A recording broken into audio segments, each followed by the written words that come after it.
Am I and I'm on video or something? Okay, great. Can you all hear me?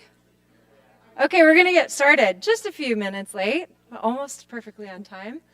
It is my pleasure today to introduce our speaker, Dr. Kendra Turk-Kubo from UC Santa Cruz, and for an in-person seminar, which is so fun, and I'm loving being able to capture some of this energy from the marine ecology vibe that was happening out there. So, well done, bringing all that. I've got Kendra's CV here on my phone because it's long and illustrious, and I don't want to mess anything up. But Kendra's from the area in the sense that she did her undergraduate work here at UC Santa Cruz and got 2 degrees in chemistry and marine biology. She then went on to do her Master's of Science in Geobiology at Caltech before taking a bit of an educational hiatus, but staying very active in research for many years at Santa Cruz. So she, like you when you graduate from here, did really awesome science for a really long time with a master's degree, and then was maybe one of the more productive people during the pandemic, earning her PhD at the University of Copenhagen, building off of a lot of the work that she had been doing at UC Santa Cruz.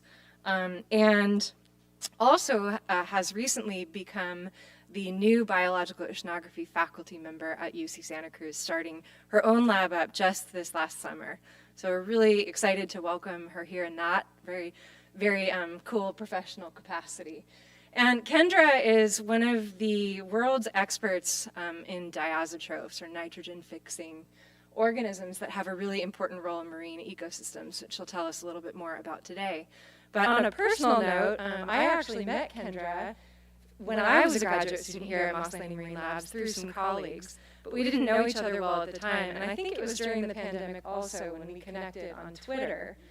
And now called X, but it was Twitter then, and it was more fun then. Yeah. But it's been, on a personal note, kind of a pleasure to watch her career develop in that capacity, kind of from afar, and then that actually led to an opportunity where we connected off the platform, and Kendra brought me along on a cruise that she led to the North Pacific subtropical gyre last summer. And from that, we are now working on writing a proposal together collaboratively. So there's a really neat story in there about career trajectories and how, circuitous paths and people kind of intertwine, and it's how it's such a small world. So maybe we'll get a chance to touch on that. If not during your seminar, then maybe in the happy hour afterwards. I hope you all stick around. We've got snacks and drinks. And with that, I will just be happy to turn it over to Dr. Turk-Kubo to take it away. Thank you. I think that's by far the nicest introduction I've had, and it's been fun to watch your career trajectory as well. Thank you for having me here. I've been excited to come talk in this seminar, and I've got kind of a long talk, so I'm going to dive right in and share with you some of the research that I've been doing into nitrogen-fixing symbioses. Okay. I'm not going to do a lot in the way of introducing kind of the oceans and their importance to life on Earth, but I did want to spend a few minutes just kind of getting us all on the same page about the marine nitrogen cycle. As we all know, life needs nitrogen. In addition to carbon and phosphorus and other elements, nitrogen is critical. And the availability of all these nutrients limit biomass in the terrestrial and ocean ecosystems. Do you guys see my little pointer here? Okay. So this is a really wonderful figure from Gruber and Galloway. It's a little outdated, but I really like it because it really underscores how tightly coupled the nitrogen cycle is to the carbon and phosphorus cycles. And within the marine nitrogen cycle, this is a really, you've all seen this. You've presumably taken BioOsh from Sarah. And you've seen the marine nitrogen cycle and appreciate that it's a very complex transformations of nitrogen through many different redox states. And one thing I really love about this particular schematic, which is from a recent review by Hutchins and Capone, is all of those blue arrows are microbially mediated. So this is a really, really important process in the marine ecosystem, and it's all microbes that are doing this. We're going to focus today on one arrow, this one right here. And it's really complicated to just look at one arrow, but we're going to spend the next 45 minutes talking about nitrogen fixation. Hopefully everyone in this room has a basic understanding of nitrogen fixation, and they understand that this is a process by which new nitrogen is brought into the oceanic ecosystem, okay? This is a really quantitatively important process in the open ocean gyres where there's no nitrogen available to the surface communities, okay? And in these regions, nitrogen fixation can support as much as 50% of the new production in these gyres. And it can support these massive phytoplankton blooms these blooms are so vast that they can be seen by satellites. And these blooms sink rapidly out of the surface zone, and they're implicated in carbon export pulse events, where carbon is sequestered into the deep ocean. So nitrogen fixation has a really important role to play in these open ocean ecosystems that directly enables our ocean's ability to control climate on long timescales. So it's a really important process. And on geologic timescales, it balances nitrogen loss terms from the nitrogen cycle, like denitrification and anammox. So there's a lot of argument about whether the current nitrogen cycle is balanced, but certainly over geological timescales, the input of nitrogen through this process balances the marine nitrogen cycle. So this is a process that's carried out exclusively by specialized microbes within bacteria and archaeal domains. We call them diazotrophs. So I'm going to be calling them diazotrophs this whole talk. And you have to remember that these are the organisms that are only bacteria and archaea that are capable of fixing nitrogen gas into biomass. This is a really wonderful schematic from a recent review by John Zare and Doug Capone that really emphasizes that diazotrophy and diazotrophs are found throughout the marine ecosystem. They're found associated with corals. They're found even in cold seeps and hydrothermal vent systems. And it's really kind of critical to understand that this process is happening throughout the marine ecosystem. My research is focused here in the sunlit surface oceans, where, as I mentioned, this is a quantitatively important process. It provides all the new nitrogen needed to support the base of the food web, or some of the new nitrogen. And so it's carried out by a bunch of different diverse organisms within the bacterial and archaeal kingdoms, and these are kind of broadly defined into two categories, the cyanobacterial diazotrophs and the non-cyanobacterial diazotrophs. This is just an image of some of these organisms. Have any of you seen pictures like this before? Hopefully there's some familiarity. Okay, great. So they can be unicellular cyanobacteria, like this Crocosphaera here, which can be free-living but also form these cool little self-aggregates. Does anyone know what this one is? Someone who took bio knows. Oh, I'm being unfair. I'll just, not to put you on the spot. But the reason I ask is this is trichodesmium, okay? And trichodesmium is the most conspicuous diazotroph. It forms huge blooms that can be seen by satellite. Sailors have been noticing it for centuries. And these are really cool microbes, or microbiomes within themselves, because they host a bunch of different organisms as well. Diazotrophs can also be these filamentous cyanobacteria that form specialized cells for nitrogen fixation and affiliate with lots of different lineages of diatoms. And then this cute little thing here is what we're going to be talking about today. This is a unicellular cyanobacterium that's a symbiont with a haptophyte. And these funny-looking things over here are the NCDs, which we won't talk about today very much. But a big part of my research is actually on marine NCDs. But we're in the midst of this project, so I didn't want to bring a bunch of kind of preliminary data to show you. But if anyone's interested in these organisms, I love to talk about them. But as I said, we're going to be focusing today mostly on the Eucinae symbiosis. So nitrogen fixation is carried out by a protein complex called nitrogenase. And this is the structure of this. One of these nitrogenases is shown here. And it catalyzes the reaction that you see here. And so many of you have probably seen this before. And it's important to understand how this nitrogen or this nitrogenase complex works, because it underscores the difficult metabolism that these organisms have to carry out. Okay? So it requires a lot of reductant and ATP. You can see that here. The most common nitrogenase in the ocean has an iron cofactor. So this is also considered a really energy or high iron demand process. Like many enzymes, it's a little non-intuitive, but many enzymes are inactivated by oxygen. So this is a special challenge that diazotrophs face as well in our oxygenated surface oceans. And it's under quite a bit of, it requires many genes for synthesis and regulation, and these are just some of those represented here. One of them, this tiny little guy right here, is NIFH. And this is one of the genes that's used as a molecular proxy for nitrogen fixation, and so you'll be hearing me reference NIFH quite a bit through this talk. Okay, so just kind of important to understand some of these basic features of the nitrogenase enzyme complex. Okay, so as I mentioned, nitrogen fixation acts as a fertilizer in the ocean, okay, and it provides nitrogen supporting the oceanic food webs. So this is a schematic that I've modified from a review by Jill Sohm that's really nice because it shows the path of diazotroph-derived nitrogen and how it supports these food webs, the path in which it can take. Classically, it's thought to occur through the fixation of nitrogen by diazotrophs, and then those diazotrophs either release ammonium or die and lyse, and that fixed nitrogen is then transferred to phytoplankton that then can be grazed, and that diazotroph-derived nitrogen can be regenerated in the surface oceans or sunk out of the euphotic zone on as particulate organic nitrogen.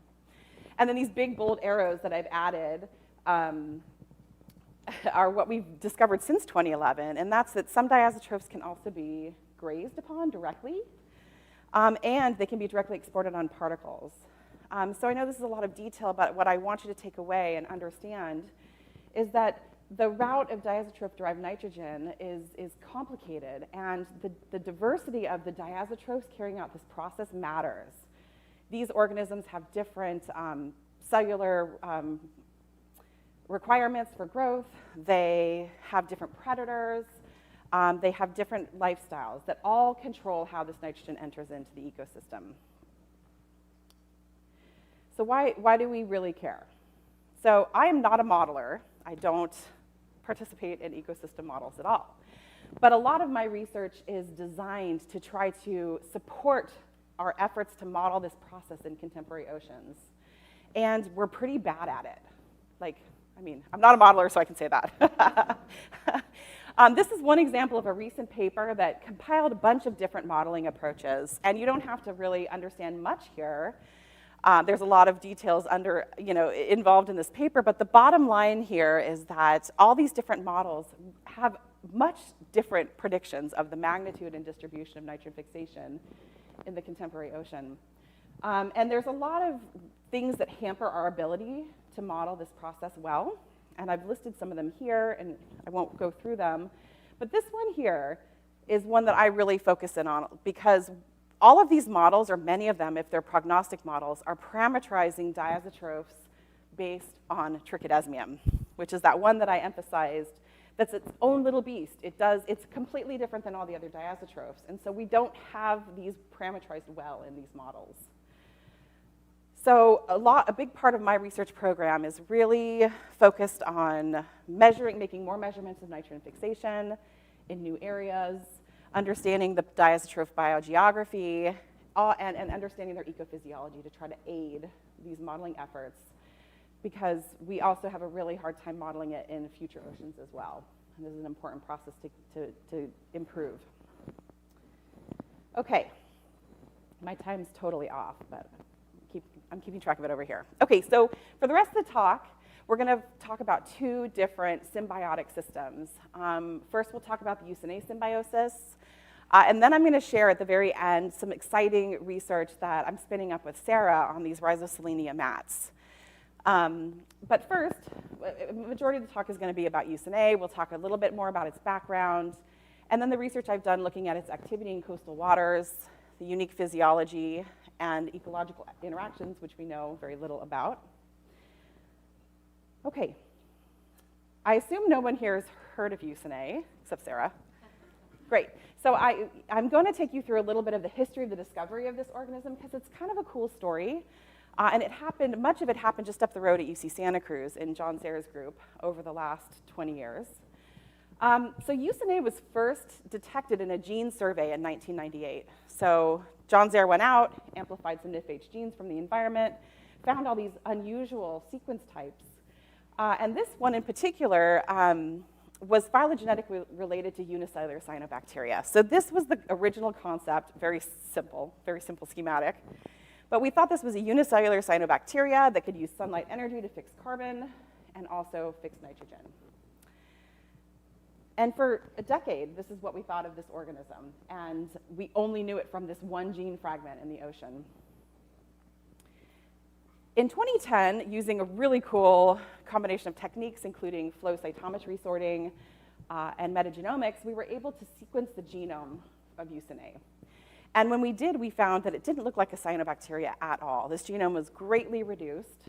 It was missing all the genes for photosystem 2, then the tricarboxylic acid cycle. So this was not acting like a cyanobacteria. It couldn't. And so we really were puzzled about what it was doing in the ocean. How was it making a living out there? And that led to the discovery, which I've already shared with you, that it lives in symbiosis with this tiny, tiny haptophyte algae. Like this algae is, I think, 2 microns, 1.5, 2 microns. It's teeny, teeny, tiny. And at the time, we were able to do tracer experiments that showed that the basis of this symbiosis was the exchange of nitrogen and carbon. And so as you can see in this simple schematic, the symbiont, represented here, fixes nitrogen and transfers presumably organic nitrogen to the host, and the host fixes carbon and transfers presumably organic carbon to the symbiont. About the same time, in 2013, a researcher in Japan named Kyoko Higino published a paper where they described a spheroid body within Barudosphaera bigelowii, which you have pictured here. This is a coccolith that forms these really distinctive pentaliths. And this is a paleo-ocean proxy. People find this in the sediment and are able to do paleo-ocean reconstructions from this organism. But nestled in here is Eucinae. And so we were able to kind of connect our findings with their findings, which was really exciting, but there was more head scratching about what this organism was really doing at the time. In 2015, our ability to study these organisms became a lot easier because fluorescent probes were developed by Ana Cabello that aided visualization of these organisms because they don't have distinctive pigments. We can't look in a microscope and see them. This was our only way to look for these organisms in situ. And what you're seeing here is the Eucinae symbiont lit up with red fluorophores and the haptophyte cytoplasm with green. And then finally, in 2020, Kyoko Higino, the same person who studies these for using them as a paleo-ocean proxy, isolated one strain of these, the Eucinae 2 symbiosis, which is pictured here. And we actually received this culture to work with at UC Santa Cruz like 2 days before the whole thing got locked down with COVID. We managed to keep them alive, and we're working on them now. But most of the work you're going to see here today is from in situ work that I've done. Okay, so is this kind of a strange organism that really doesn't have any biogeochemical significance? We don't think so. We think this is an important marine diazotroph. These are just 2 examples. This is actually terrible. I don't have this labeled up. But this is a study that shows that a majority of the nitrogen fixation in the North Pacific is happening in this less than 10 micron size fraction. That's what these 2 lines are here. This is the total nitrogen fixation. And so Eucinae has been implicated in many studies similar to this, showing that the small size fractions are responsible for nitrogen fixation in the North Pacific. It's also been shown to be a significant contributor to nitrogen fixation in the North Atlantic. This is a study by Martinez-Perez, who shows that Eucinae can be responsible for as much as 50% of the total nitrogen fixed in this ecosystem. So we think that this is a quantitatively significant diazotroph. And it has actually a high amount of diversity. We originally thought that there was low diversity and there was one lineage of this organism, but we discovered a second sequence type, Eucinae 2 at the Scripps Pier in 2014. And that ended up being the same sequence type that Hagino found in her coccolithophores. This is an image of that particular organism, and the discovery of the second phylotype motivated a study that I published in 2017 looking at the microdiversity using the NFH gene. This is a really gnarly tree, sorry for it. But the point here is that there's actually as many as 6 different sublineages of the symbiont, and they're all affiliated with different hosts. And this study showed that there seem to be ecotypes where there are certain open ocean sublineages and certain coastal sublineages. And so the ones I want you to remember are that Eusine-1 was found in my study in 2017 to be an open ocean sublineage, and Eusine-2 is found to be a coastal one. So high diversity of this organism. And it has really broad environmental tolerances, and this is one of the craziest things about this group. In addition to the oligotrophic open oceans, where it was first discovered, it's now showing up in coastal regions where there's a lot of nitrate available. So what are they doing there? Why would they be there fixing nitrogen? They're also, this is kind of just a sidebar, but they're found in coastal sediments as well, off the mid-Atlantic bight.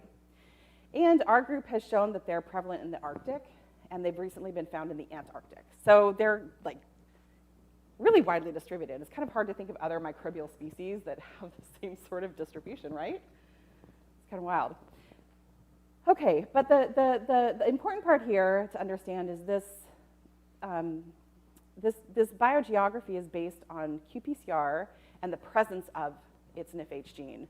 We don't know whether they're fixing nitrogen in all of these environments, okay?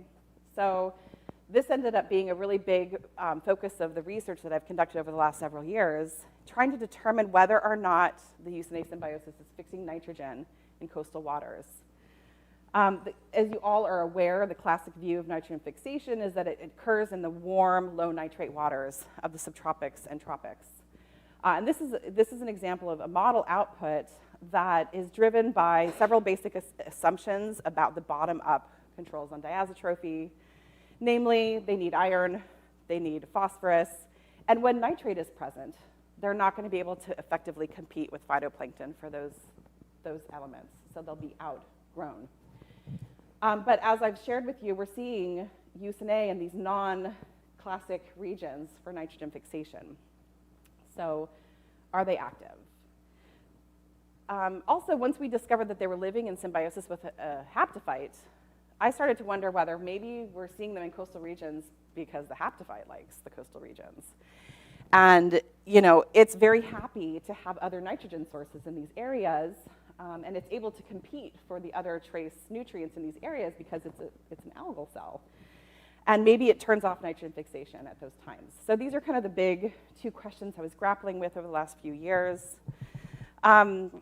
I got kind of a hint that nitrate might be important for the symbiosis from these experiments that I ran in the North Pacific subtropical gyre in 2017, where I took seawater, added nitrate, and then I measured the symbiont growth rates with qPCR.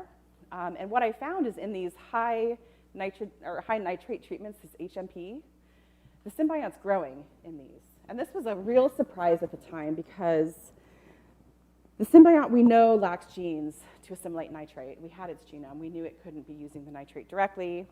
And so this kind of left me scratching my head, wondering if the nitrogen needed for growth for the symbiont came from nitrogen fixation continuing in the presence of nitrate, or whether the symbiont is getting nitrogen from the host. And both of these kind of explanations for this finding challenge our fundamental assumptions about this symbiosis and about diazotrophy in general.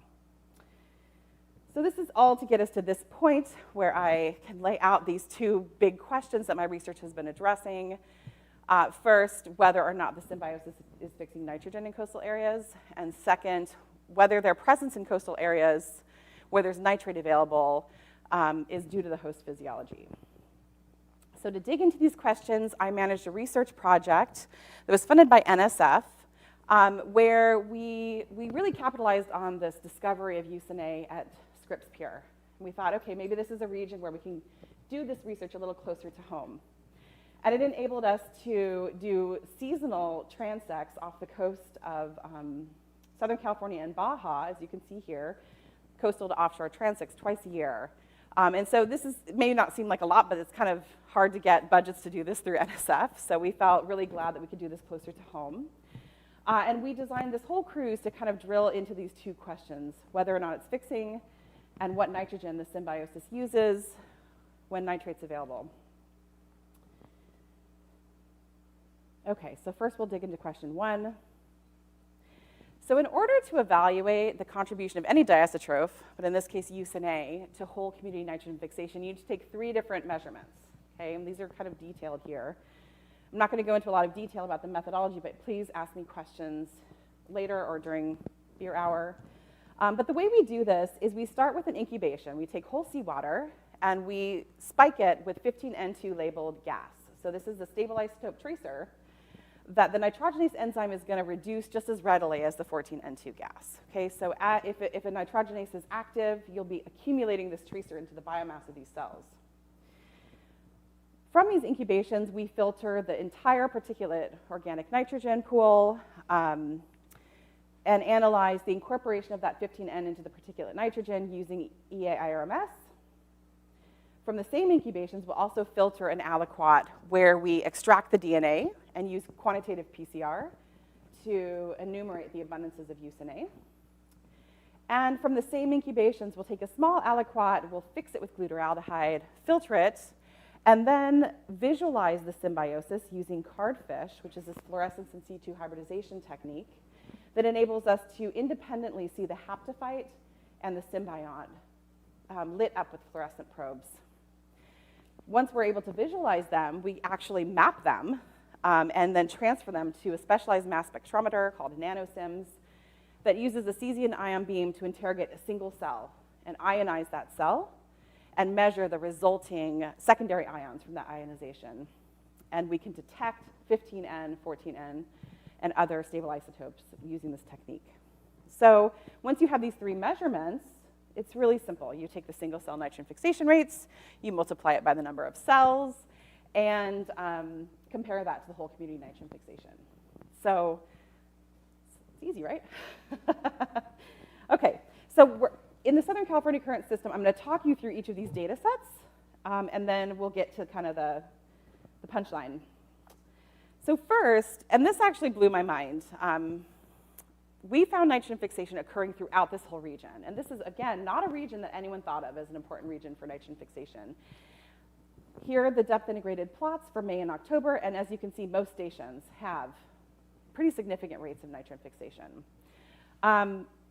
Nitrogen fixation was also measured in the presence of nitrate, so this was also of great interest to us.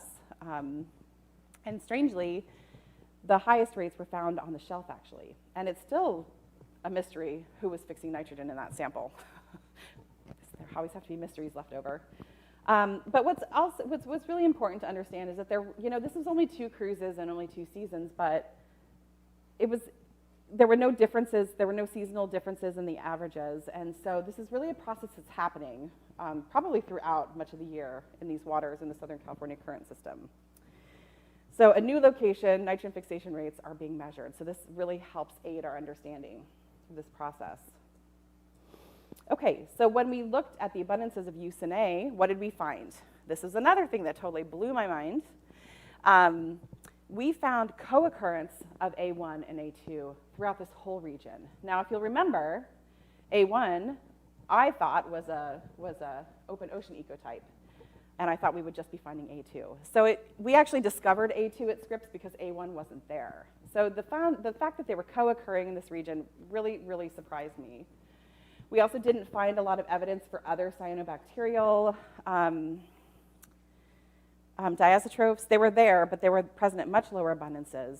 And so the fact that eucin-A were there was really unexpected, but actually gave us this really cool opportunity to measure single cell rates from both sublineages in the same samples. So this is a really unique opportunity for us. And what did we find? We found that both sublineages were fixing nitrogen in this nearshore environment. Okay, so this was another thing that really I was surprised to find. In this figure here, this is the USNA single-cell nitrogen fixation rates. And you see the bubbles are relative to the actual rates themselves. And so the larger bubbles were offshore. That's where we measured the highest nitrogen fixation rates by the USNA1 symbiosis. And the nearshore stations is where we measured the highest nitrogen fixation rates by USNA2. So this is the first demonstration of being able to measure these single-cell rates from the same ecosystem for both sublineages, which is really, really cool. So now we've got these three measurements, the bulk rates, the abundances, and the single-cell rates, and we can evaluate the contribution to nitrogen fixation in the Southern California current system. And this is a summary of this study, actually. So the size of the bubble represents the whole community nitrogen fixation. And the wedge, the aqua wedge, represents the contribution from the USNA symbiosis. And I know this doesn't look like a ton of data in our omics era, but it's very hard-fought data. Nanosims are very rare instruments. So, but what we found was super cool in that, as you can see in the coastal stations, more than 50% of the bulk rates can be attributed to nitrogen fixation by USNA. And in the offshore stations, 100% of the rates could be attributed to USNA. So this really demonstrated that the symbiosis is a major contributor to nitrogen fixation.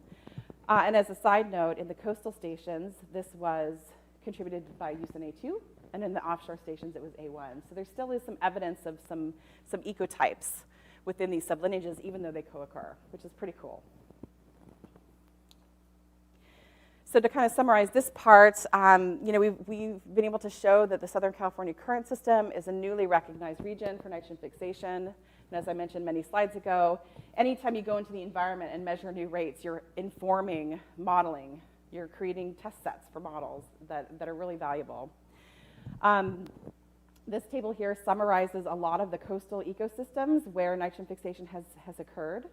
But only in the Southern California current system have we been able to link these rates to the presence of USNA. But that means that it's likely over here in the North Atlantic Bight, for example, that it is USNA fixing this nitrogen. So this kind of helps us link this process to the bulk rates, or this organism to the bulk rates. And yeah, as I mentioned, this is just something that it gives us a lot of information about the symbiosis itself, but it's also going to help better resolve coastal or ecosystem models for coastal regions. Okay, so the second question we were really struggling with for this cruise was what nitrogen does the symbiosis use when nitrate's available? And so what we did as part of this cruise is we set up a bunch of different incubations that were designed to test these two questions. First, does the host assimilate nitrate when nitrate's available?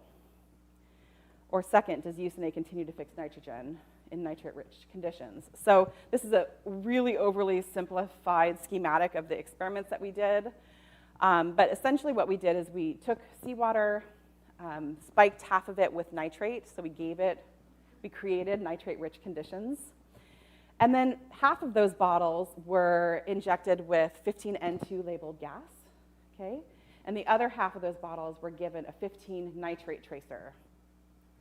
Then all these bottles were incubated for 24 to 48 hours, broken down to analyze with cardfish nanosims that we've just talked about.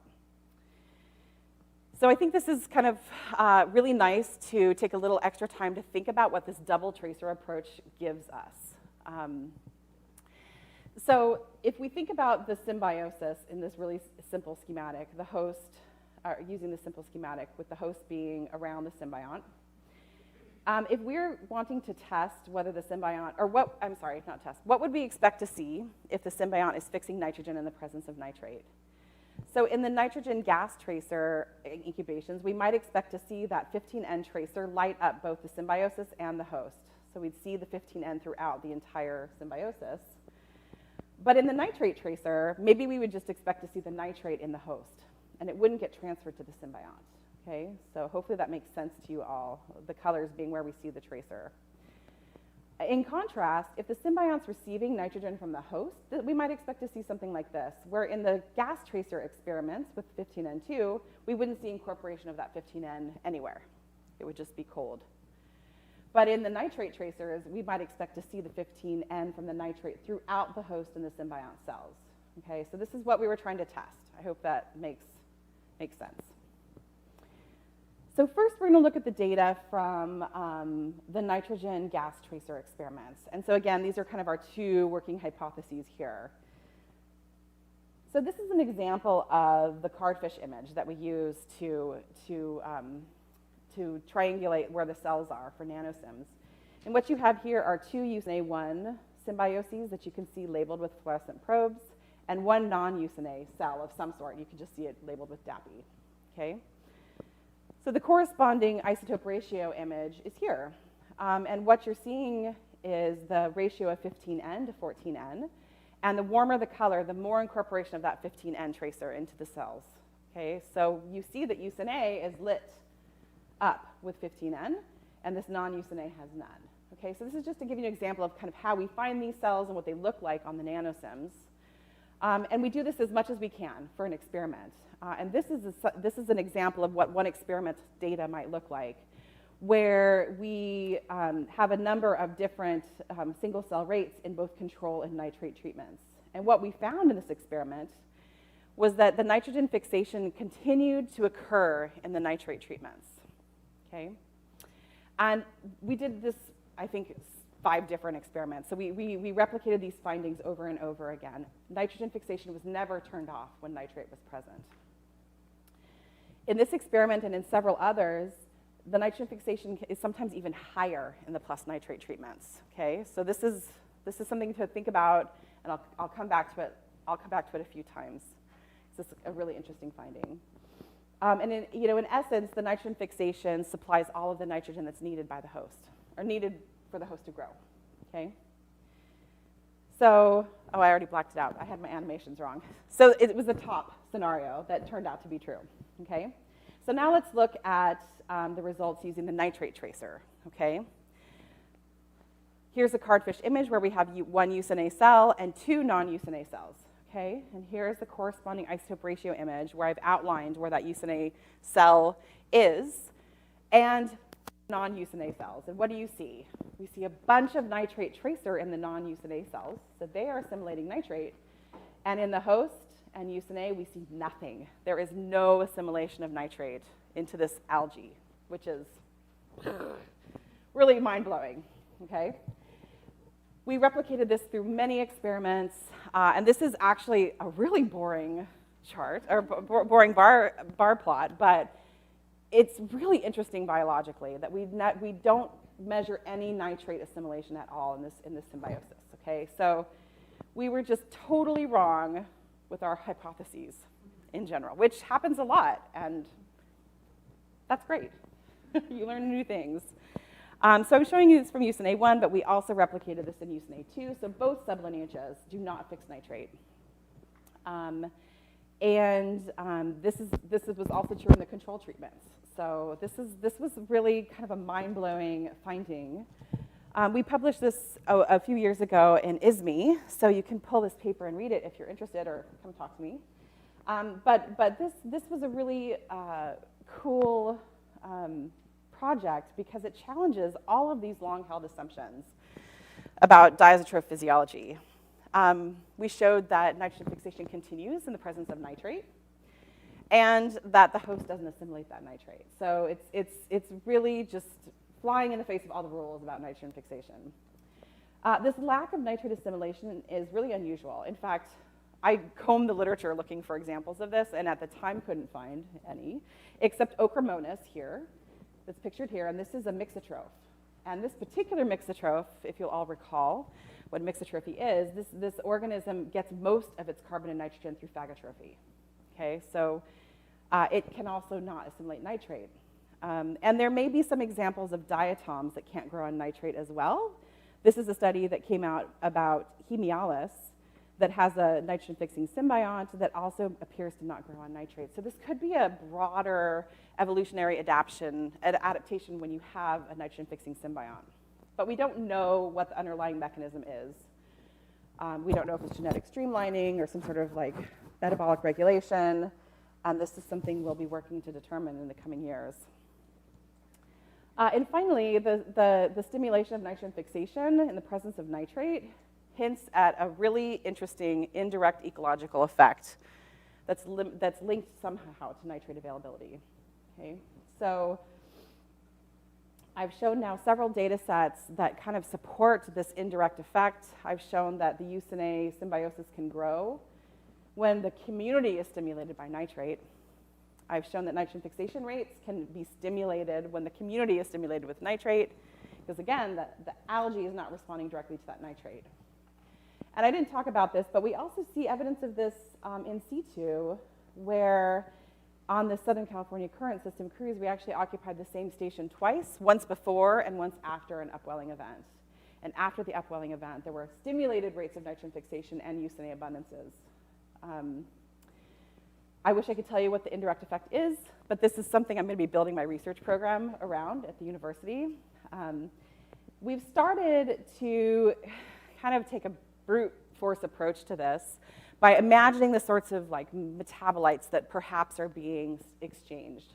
When phytoplankton are growing on nitrate, they may just release something that is limiting eucine's nitrogen fixation. That could be organic carbon, organic nitrogen, phosphorus, et cetera.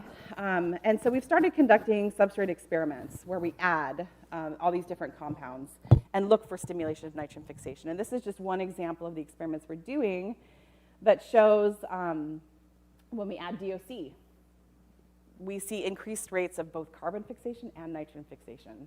So we're trying to wrap our head around what that means. And this is very much an open question. So to kind of come back full circle for this section of the talk, we were able to show for the first time that these symbioses were fixing nitrogen in a temperate coastal ecosystem. And that it's really complicated. It's not so simple that they're living in these coastal ecosystems because they like the nitrate too. It's a much more complicated story. All right, so we're going to move on now and talk just really briefly about these rhizoselenia mats and change gears kind of entirely. But I know I'm running short on time. Okay. I'll be quick. Just hit the high points. All right. As Sarah mentioned, we had a process cruise in 2022. This was funded by NSF, and this cruise was really designed to look at non-cyanobacterial diazotrophs, which is why we called it NCDC. You can see our little cruise logo here. And this was an opportunity where I got the pleasure to sail with Sarah. You can see her pictured here with the little plankton net. I had other pictures that I thought about throwing in here. I thought this would be the best. So this was a really cool cruise that left out of Oahu, did this kind of weird sunfish-shaped cruise track because we were trying to find the NCDs, and it involved multiple different institutions. But like many cruises, you go out there with a plan, and then you also have these really opportunistic moments of observation, which is what I love in my work. And about midway through the cruise, we ran into these kind of like eerily calm conditions. It was warm, the seas were glassy, which is really unusual in the North Pacific, even in the summer. There were white-tipped sharks circling around. And Sarah, I think, was the first person that noticed these kind of like gooey tumbleweeds rolling through the water. And we could see them because the visibility was so great and the conditions were so calm. I've been to sea a lot, like a lot. I've never seen these. So this was really, really a cool observation. We tried to collect them with net tows, but just totally broke them up. We didn't detect them in the IFCB that we had aboard. So Sarah worked with the crew to create a bucket collection system. Super high tech, but that's what you need at sea. You need just desire and innovation to get it done. And she was able to collect very gently these features. And when she looked at it under the microscope, what she found were that these were rhizoselenia mats. And I'd heard of these, but I'd never seen them before. This is an image, that Sarah took that shows at least two different, morphologically different rhizoselenia species. We happened to have a qPCR out there, so we were able to extract the DNA from hand-picked mats. And I was in heaven because we found NCDs associated with these mats. And because, as I mentioned, that was the purpose of this cruise, I was like, oh, we've done it. We found this novel habitat for these organisms. I'm picturing the nature paper. It's like out of control.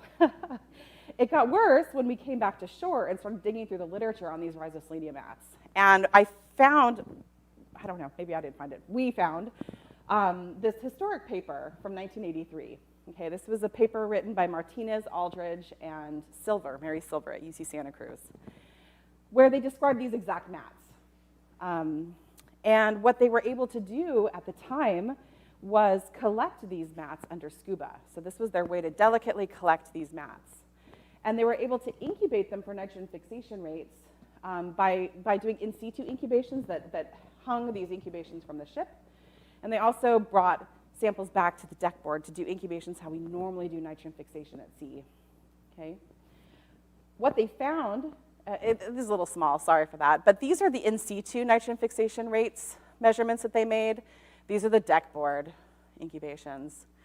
They measured lots of nitrogen fixation at night, and we won't go into detail about this, but at the time they felt that this was very likely to be a signature from NCDs.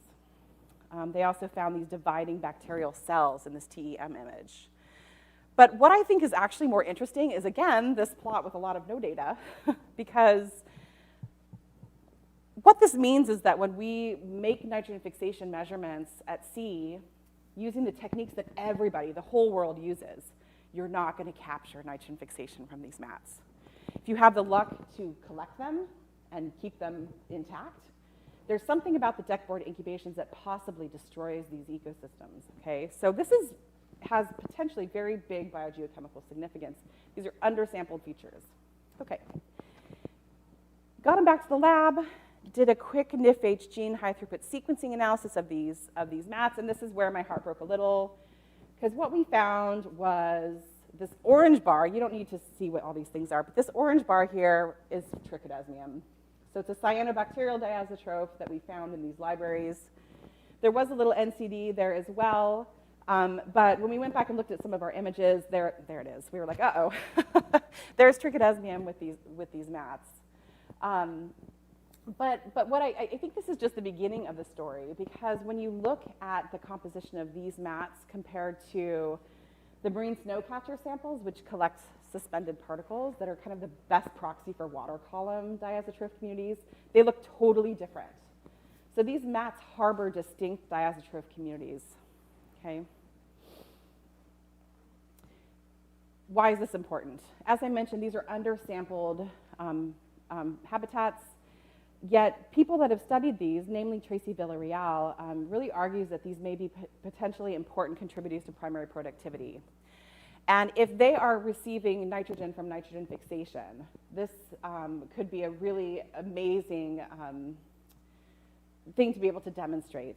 The current hypothesis of how they get their nitrogen is really wild.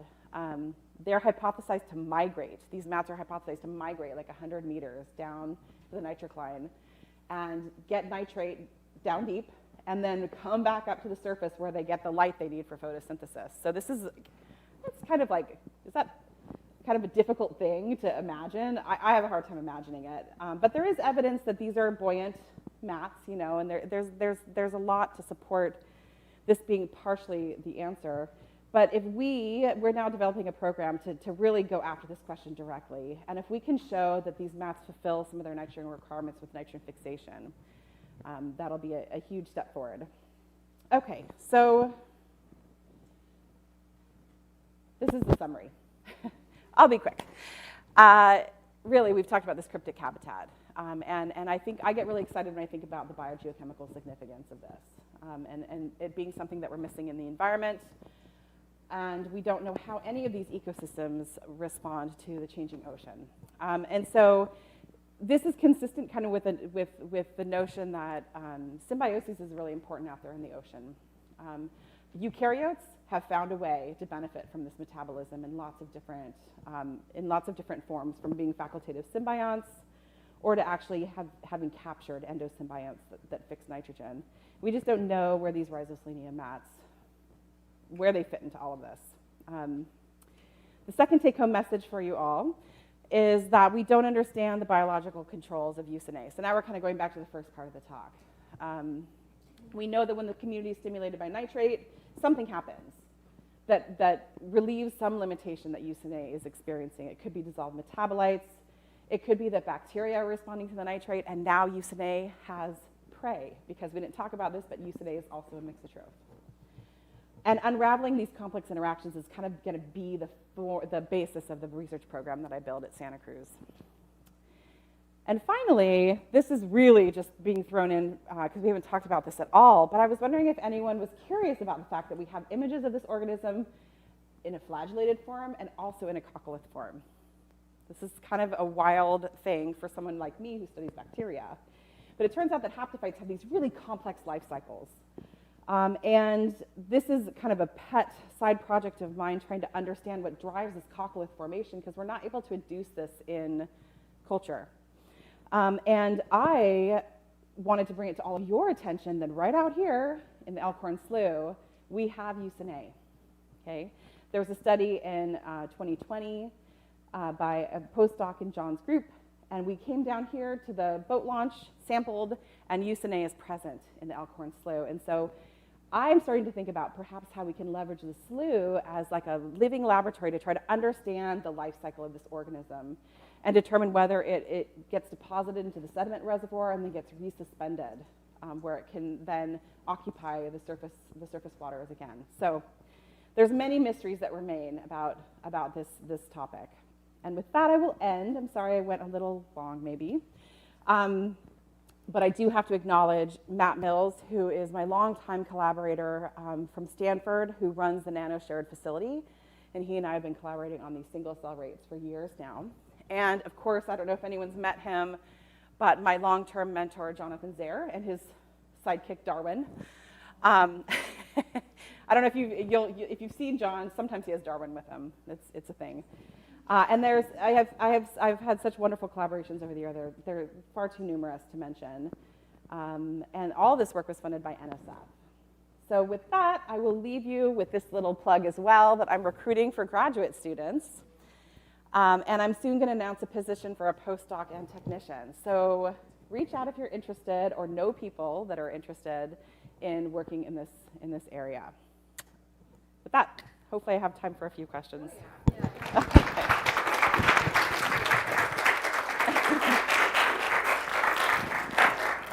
going to sit first. How's the Zoom open? I have questions, but I will definitely read them to see if there's anybody interested in that question first. Yeah. That was super interesting. I knew nothing about these when we started. So Cool. I have lots of questions, but I think Yeah. the one that's burning is, it looked like you sampled the, after adding nitrate or nitrogen, you sampled 24 hours and 48 hours after? Actually, I misspoke. With the nitrate uptake, it was 4 hours. Oh, okay. Was there like a pulse chase though, or were you trying to see whether there was maybe transfer of nitrate or nitrogen from one No. symbiote to the host? Well, we've done that, but not in these experiments. And that's a fascinating question. We have done that to see how quickly the nitrogen from nitrogen gas travels from the host or the symbiont to the host. We didn't think to do that with this nitrate experiment because, frankly, it was kind of a lark. I was like, well, let's try it. You know, we didn't really understand the profound findings that we would have. So we didn't try to track that. But you can, in theory, do that. I think the bottleneck for using that sort of approach is cost, because nanosims time is, and the people time it takes to prepare these samples for nanosims is expensive. But does that answer your question? Totally, yeah. I want to know too, though, and tracking diazotrope-derived nitrogen through a food web is like one of the holy grails, and it's not been done very well yet.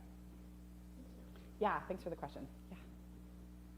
So with the cycling for UCNA, is it converting nitrogen gas directly into nitrate, or is it moving through ammonia and nitrate in a pathway? It is not converting nitrogen gas to nitrate. It's converting nitrogen gas to ammonium. Okay. Yeah, so to a reduced form of nitrate, or nitrogen, sorry. This might be why you're confused. And so, is it uptaking any of that ammonium and reduced nitrogen from its host cell? Is the organism producing waste nitrogen and passing it back to the symbiont, kind of a loop there? Oh, that's a great question. We don't know whether there is an exchange of nitrogen from the host to the symbiont. Yeah, we don't know whether there's kind of a tight loop there. Originally, we thought perhaps that was what was happening if the host was using nitrate from the environment, but no, we haven't been able to demonstrate that sort of back and forth or that cycling. What we've been able to demonstrate is that the 15N gets reduced and then passed to the host cell, and it kind of ends there. But I love this question; it's a cool one. Did I answer your question? I have a lot of questions. Oh, well, maybe you can catch me outside so that other people, but I'm happy to, I love talking about Usine. But if there are other questions, I saw, yeah. Yeah, you said the rhizoselenium mats, they do not fix nitrogen, so they don't fix the N2 bond, but they are important for primary productivity. So I was trying to understand, they don't have anything to do with the nitrogen fixation, but they still contribute to primary productivity. Indeed. So photosynthesis or? Well, yeah, so they're photoautotrophs, and that's why they're considered primary producers. But you're I think alluding to the mystery, which is where do they get the nitrogen for growth? Some rhizoselenia species do form symbioses with nitrogen-fixing cyanobacteria. These mats that Sarah and I found did not have visible symbionts that would be fixing nitrogen. They still have the cyanobacteria, they just didn't have, or no cyanobacteria. No cyanobacterial, no diazotrophs. And so that's why, that's one of the reasons why Tracy Villarreal has kind of come up with this really elegant, potentially wrong model for how they migrate down to get the nitrate they need for growth before coming back up to the surface to conduct that photosynthesis. So yeah, I'm sorry if it was a little confusing the way I presented them, but they don't have, even though there's that one study, the Martinez et al. Study, suggesting they do have nitrogen-fixing symbionts. That study hasn't been able to be replicated, although we don't think that they've done I don't think it's been really addressed whether or not we can replicate those findings. Does that answer your question? Okay, cool. Other questions? Yeah. So you did all those sampling lines right throughout the California current. There were some of those stations that where it really blew up in terms of lots of nitrogen fixation happening, right? And then others where like not much was happening, at least with the Usine. Is that because they're just very actively distributed in the water column, or what do you curious about that? I think that anytime you go into the ocean, you choose like 4 liters to sample. The patchy distribution can be a problem. But I also think that this is actually a really dynamic region. I think people understand the Southern California current system, has all these different water masses kind of coming together. So it's also just possible that those environmental conditions at that area just weren't supporting Usine. And I think we mostly found them throughout the whole region, but there were some stations where they weren't very abundant, and those were mostly offshore. And I'm not sure why, except to say, I don't know, bottom-up controls, top-down controls, something was acting on the population. Yeah. Sarah. So, I have 2 questions. You only get one. You have to ask the other one out with beers. Oh, God. That's the rule we've applied. Okay, all right, so I'll do the more philosophical question. Oh, then, which is that, like, in eukaryotic cells, all of the organelles began their life as a symbiosis, so like mitochondria and chloroplasts. At what point would you consider the Usine A symbiosis with the haptophyte to be no longer a symbiosis, and at what point is it now just an organelle Yeah, this is the question about this symbiosis. The practical answer is when reviewers believe us that it's an organelle. But seriously, there has been a lot of work on contemporary endosymbiotic events that have kind of defined a number of criteria that you can start to line up to argue that it is an organelle-like integration into the host cell. And those things are like endosymbiotic gene transfer. So you'll start to find some of the genes from the symbiont in the host genome. And this is a way that the host can then kind of capture and utilize this cell to support its own growth. So that's one big one. Another one would be demonstrated protein translocation. So proteins that are not coded for in the symbiont's genome are transported into the symbiont. The host creates the protein, transports it to the symbiont. So, and another could be like coordinated cell division, because you have to be able to maintain that cell when you divide. And so that's 3 of the big ones I can think of, and there's others as well. But we have actually been trying to argue that the symbiont is an organelle for, oh, there's a cat. Sorry. I saw this little, we've been actually trying to argue that this symbiont is an organelle, and reviewers don't like it. Is it always a single symbiont for haplotype? No. And in fact, I didn't bring this to show, but I can show you some pictures. We actually have these wonderful soft X-ray tomography images of this dividing cell. And so sometimes you see 2 symbionts because the symbionts divide before the host. And this is a way for them to be vertically transmitted during mitosis. So, great question. Yeah. We have a question from Matt Hess online. Okay. Who asks, do you think you would see similar results if you use a more reduced species of nitrogen as a tracer, like 15 ammonia? Great question, Matt. We actually did those experiments. And if you want to read that ISME paper, you can reach out to me. I can send it to you. We actually conducted all those same sort of tracers with with ammonia. And what we found is that the symbiosis is capable of using that ammonia externally provided, but it's not enough to support their growth. They don't take up enough ammonia to support their growth, and nitrogen fixation continues to happen in the presence of ammonia as well. So it's not as clean of a story as the nitrate story. It looks as if the host can use ammonia, but it doesn't turn off its nitrogen fixation when ammonia is available, which is interesting. Yeah. All right. So we are at 5:05. Yep. Thank you for the questions. Thank you. Yeah, thank you.